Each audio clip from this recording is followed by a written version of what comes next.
Mesdames, Messieurs, chers téléspectateurs, amis sportifs, bonjour et bienvenue donc à votre émission et notre émission ONA Sport. ONA Sport est une émission de la télévision nationale tchadienne qui vise à promouvoir le sport. Ce premier numéro de ONA Sport sera consacré aux rétrospectifs de l'année 2021. Et actualité oblige, nous parlerons effectivement de la Coupe d'Afrique des Nations Cameroun 2021 et nous aurons pour invité le ministre de la Jeunesse des Sports.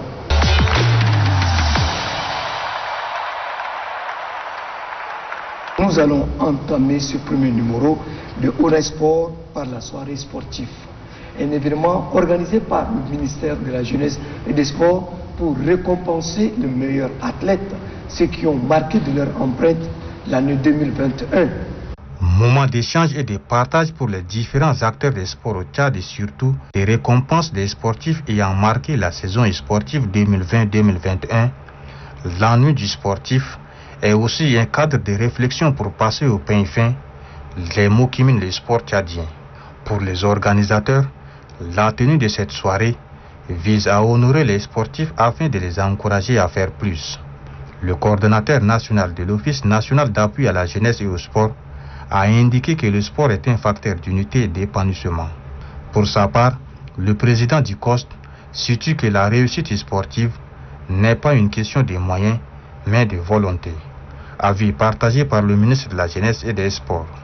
Le président du Conseil militaire de transition, le général des corps d'armée Mohamed Idriss Déby Itno, et le gouvernement de transition ne lésineront sur aucun moyen pour sortir notre sport national de sa situation d'hibernation. Cette soirée de gala est marquée par la récompense de 11 sportifs d'élite qui ont reçu une enveloppe de 15 millions de francs CFA et une signature de subvention aux fédérations de judo, de karaté et de lutte associées. Seule fausse note de ces retrouvailles sportives de haut niveau, l'absence des jeunes basketteurs sur le podium. Le football tchadien traverse une période critique. Pour le tirer de cette situation, la Fédération internationale de football, FIFA, a jugé utile de mettre en place un comité de normalisation. Ce sont des personnalités bien connues qui sont nommées comme membres du comité de normalisation de la Fédération tchadienne de football association par la FIFA. À la tête de ce comité de normalisation se trouve Maître Jacqueline Moudeina, qui a assisté d'un vice-président en la personne de Naïr Abakar et de deux autres, à savoir Abakar Moussa et Eugénie Mbaïnaï. Le comité de normalisation est chargé de gérer les affaires courantes de la Fédération tchadienne de football association, de réviser les statuts et le code électoral de la fédération, d'organiser des élections libres et transparentes du nouveau bureau exécutif de la fédération. Le comité est appelé également à élaborer avec l'aide de la FIFA une convention de collaboration entre le ministère des Sports et la Fédération tchadienne de football association qui définira les missions et objectifs de chaque entité. Le comité de normalisation a un mandat d'une année et les membres ne sont pas éligibles. Si au niveau de la Fédération tchadienne de football, il y a un sérieux problème, au niveau du sport militaire, le football se porte bien. Les SAO militaires qui ont inscrit en lettres d'or le nom du Tchad sur l'annale de cette nouvelle compétition sportive sont de retour. L'équipe dirigée par le colonel Djibril Mamad Adam, qui est arrivé à bord du Spartan 730 de l'armée de l'air, est accueilli à l'aéroport international Hassan Djamous de N'Djamena par le ministre de la Jeunesse, des Sports, Routong Mohamed Ndonga Christian, et le chef d'état-major général des armées, premier adjoint Nyigingar Madita, son staff et les autorités de la province de N'Djamena. Vous avez hissé haut le tricolore tchadien. Sachez que vous faites la fierté de toute la nation. Le ministre de la Jeunesse, des Sports et de la promotion de l'entrepreneuriat s'est dit très ému par la prestation de l'équipe nationale militaire qui a su honorer la nation.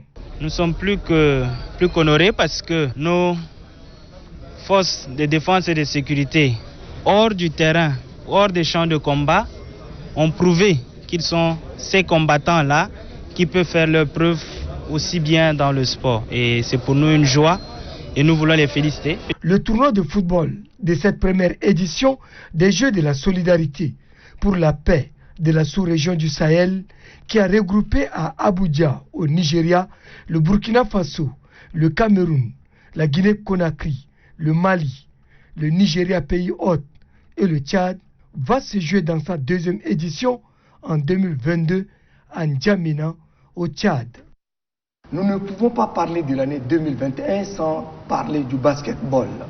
Les juniors hommes et dames qui ont été en terre égyptienne lors des éliminatoires de la Coupe du Monde ont fait de merveilles. Son nom est Mahamad Tahir.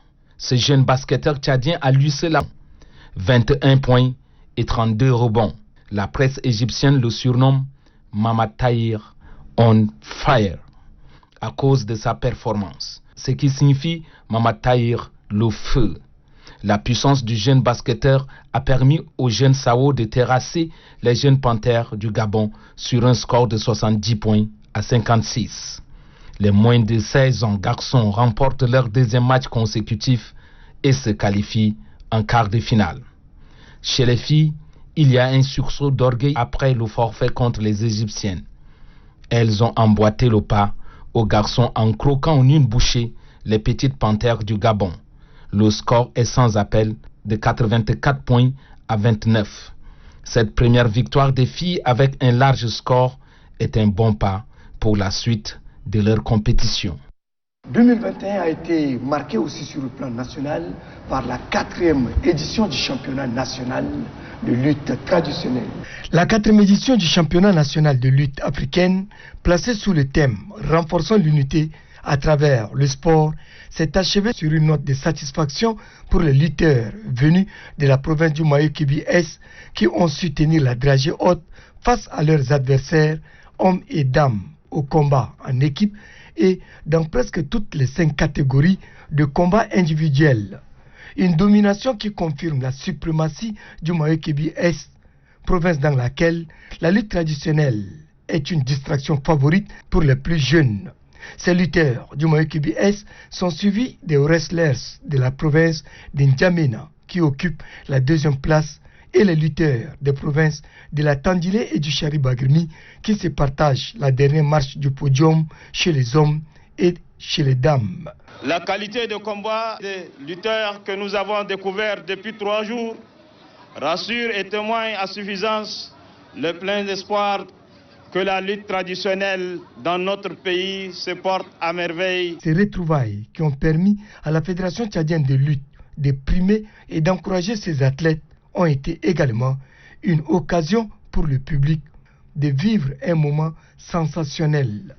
En karaté, le complexe sportif de Diguel a abrité la 12e édition du championnat d'Afrique centrale de karaté. Les rideaux sont tirés sur la 12e édition du championnat de l'Union des fédérations africaines de karaté de la région du Centre. Dédié au feu maréchal du Tchad Idriss Déby Itno, la compétition qui a duré 48 heures a été survolée par les athlètes venus du Cameroun. Les Lions indomptables version karaté ont dominé presque tous leurs adversaires en comité, tout comme en kata individuel et en équipe. Au finish, les karatékas camerounais remportent plus de la moitié des médailles mises en jeu, soit 15 médailles en or. Les Congolais qui sont venus également en nombre et qui se sont engagés dans toutes les catégories se placent en 2e position avec 8 médailles en or. Les Sao du Tchad qui ont vu leur salut venir de chez les juniors ferment la marche du podium avec 4 médailles en or. La représentante du ministère de la Jeunesse, des Sports et de la promotion de l'entrepreneuriat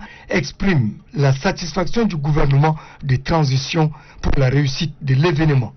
Le gouvernement de la République du Tchad, qui a toujours placé le sport au cœur de ses priorités, trouve à travers ce championnat un temps de communion, de brassage et de partage qui entre en droite ligne de ses actions visant à consolider la paix qui constitue un enjeu majeur pour le Tchad à travers le sport. Pour exprimer la satisfaction de l'IFAC vis-à-vis de l'organisation de l'événement, le cofondateur de l'IFAC, Maître Bambou Batex Alexandre, a élevé le président de la Fédération tchadienne de karaté, Maître Changwe Chang, au rang du grand maître de l'UFAC.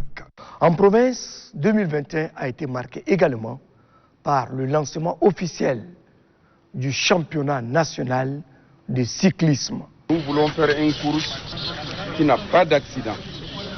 Il n'y a pas quelqu'un qui va faire du mal. Nous voulons que vous rentrez chez vous sans problème. Une course de brassage. Et l'avenir est devant vous. 30 cyclistes amateurs venus des civils des différentes provinces du pays, notamment à Béché, Bangor, Koumra, N'Djamena, Sar et Moundou, la ville hôte de cette première édition du championnat national de cyclisme, ont pris le départ de cette compétition qui s'est déroulée sur un circuit de 2 x 10 km. Après les 3 premiers kilomètres de coups de pédale, un groupe de 5 cyclistes composé de 3 N'Djamenois se détache du groupe qui a du mal à s'accommoder au rythme imposé par cette tête de peloton. Profitant du beau temps, les cyclistes venus de la capitale politique accélèrent et creusent un écart considérable.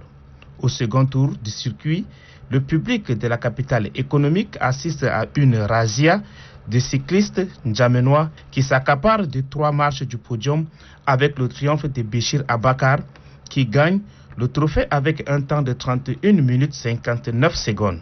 Il est talonné de Ahmad Abba qui réalise le second chrono, soit 32 minutes, et de Ngarlede Carmel qui occupe la dernière marche du podium avec un retard d'1 seconde. Aimé Dingamiam du Moyen Chari arrive en 4e position avec un temps de 32 minutes 2 secondes. Et Yaya Al-Khalid du Mandoul qui a mis 32 minutes 58 secondes pour parcourir les 20 km se place en 5e position. Pour l'équipe championne, ce circuit choisi pour la compétition est une bonne piste. L'itinéraire est très bon. Le premier course était difficile de l'autre côté. Le secrétaire général de la province du Logone occidental invite les cyclistes à plus d'efforts. Je vous prie de doubler d'efforts pour placer notre pays au premier rang sur le plan du sport. Le gouvernement mettra des moyens nécessaires dans vos préparations et participations à des compétitions nationales et internationales pour qu'on puisse présenter d'autant d'athlètes.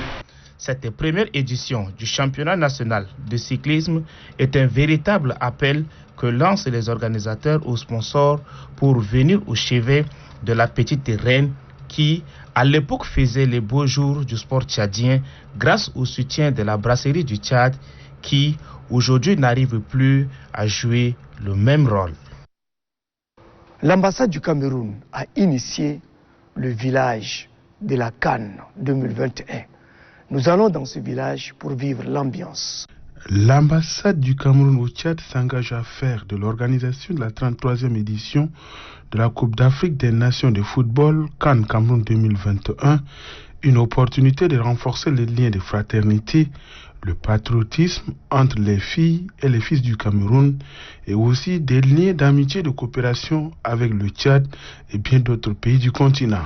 Une volonté qui se matérialise par la création du village de la Cannes Cameroun 2021 à N'Djamena pour permettre au public de suivre gratuitement les matchs sur des écrans géants. Nous avons une relation extrêmement étroite avec le Tchad que nous avons mis en place ce village de la Cannes et nous avons d'ailleurs bénéficié du soutien du gouvernement tchadien. À la cérémonie d'ouverture de ce village, nous avons été honorés par la présence de son excellent monsieur le ministre de la Jeunesse et des Sports du Tchad en supportant bien entendu le Cameroun qui est un pays frère au Tchad. Le village est complètement envahi de manière positive bien entendu. Dans ce village de la Cannes Cameroun 2021, il règne une ambiance bon enfant et une solidarité sans égale des Tchadiens vis-à-vis de leurs voisins de l'autre côté du fleuve Logone.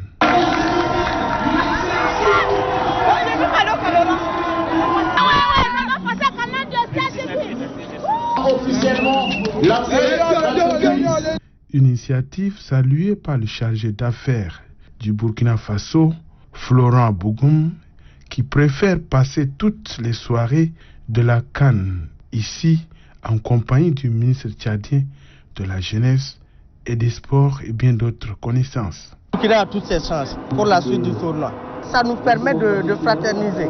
Voilà, donc c'est une très bonne initiative. C'est pourquoi je suis revenu encore aujourd'hui. Marocain résident en N'Djamena et passionné du ballon rond, Fami Izam, il vient dans ce village de la CAN Cameroun 2021 pour regarder les matchs.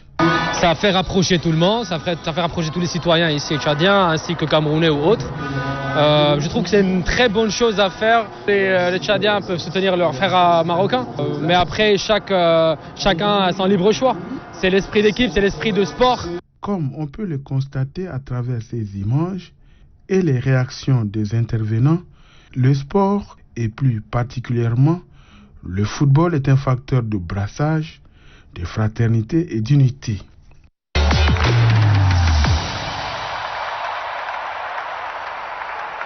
L'invité de ce premier numéro, que le ministre de la Jeunesse, des Sports et de la Promotion de l'Entrepreneuriat en face de nous. Vous avez suivi, lors du discours du président de la République à la nation tchadienne, mettre un accent particulier sur le sport, soi-disant que l'année 2022 va être une année dédiée au sport. Alors, au niveau du ministère de la Jeunesse et des Sports, comment entendez-vous faire pour que ce que les Tchadiens entendent tous les jours, cette fois-ci, soit transformé en acte? Merci beaucoup Théophile. Je voudrais d'abord, avant de me prononcer, vous souhaiter bonne et heureuse année à tous les téléspectateurs. Souhaiter également bonne et heureuse année à tous les amoureux du sport et tous les sportifs qui chaque jour mouillent de leur maillot pour faire briller notre pays sur l'échiquier international. L'année 2022, année de sport, est le vœu le plus cher du chef de l'État. C'est une annonce à deux niveaux. Déjà, un honneur pour les sportifs, qu'au plus haut niveau, on puisse consacrer une année entière à leur développement, à leur bien-être et surtout à leur donner les opportunités d'exprimer leur talent. Et également à deux niveaux pour le département en charge de sport qui se voit honoré d'avoir une mission beaucoup plus particulière pour l'année 2022. Ceci dit, nous avons pris avec beaucoup d'intérêt l'ampleur de l'annonce du chef de l'État et avons déjà commencé à travailler dans ce sens pour élaborer un programme dédié à l'année du sport.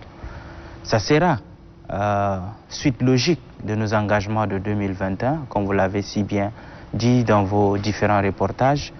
Nous avons entamé déjà une réforme et pour mettre la base pour l'entame de l'année de sport 2022. Notamment la signature de conventions avec les différentes fédérations nationales sportives. C'était pour permettre à chaque fédération de dire au gouvernement ce qu'elle entend faire pour l'année 2022 et quelles sont les ressources que nous devrons mettre à disposition de celles-ci pour atteindre les objectifs. Et ce sera également un renouveau en termes de politique nationale de sport parce que nous devrons nous consacrer à avoir un élément de base de réflexion sur où est-ce qu'on veut aller avec notre sport. Ce sera également une année où nous allons nous atteler à atteindre les objectifs de la CAN 2023. Ce sera également la relance sous une autre forme, une forme plus innovante du championnat national de football, toutes les catégories. Ce sera également une année des Jeux universitaires où les étudiants vont exprimer leur talent. Ce sera également une année de préparation des Jeux du Tchad même. Ce sera également l'année dédiée à la préparation des Jeux Olympiques 2024.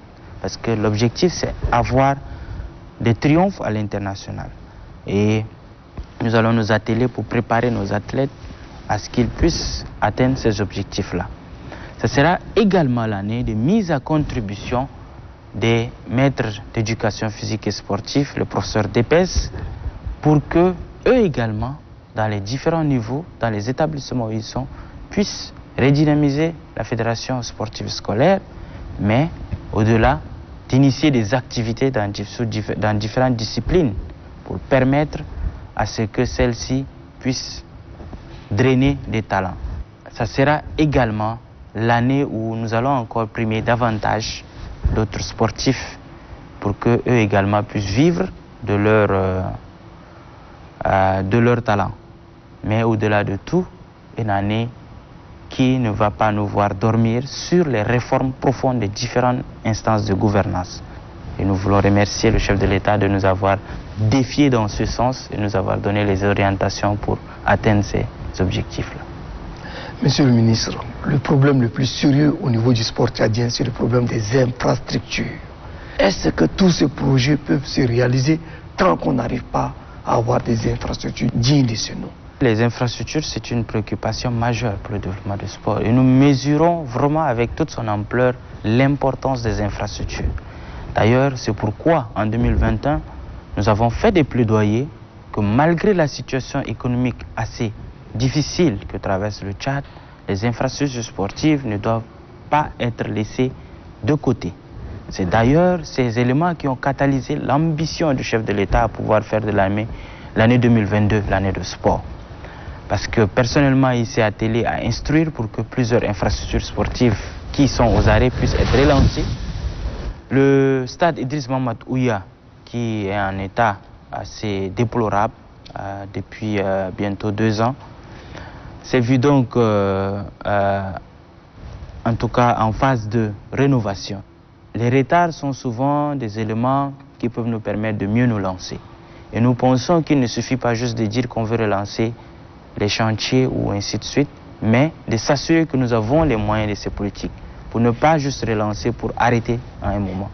Donc, il y a un début de solution à la question des infrastructures. Le stade de Mandjafa va bon train. Nous voyons déjà les grosses œuvres commencer. Ceci nous donne vraiment de l'espoir. De l'espoir que tout se passera bien. C'est un chantier sur 4 ans. Nous sommes à la 2e année. Sur les autres projets, nous avons également, avec l'accord du chef de l'État, initié 3 projets majeurs, notamment la création des aires de jeu dans tous les arrondissements.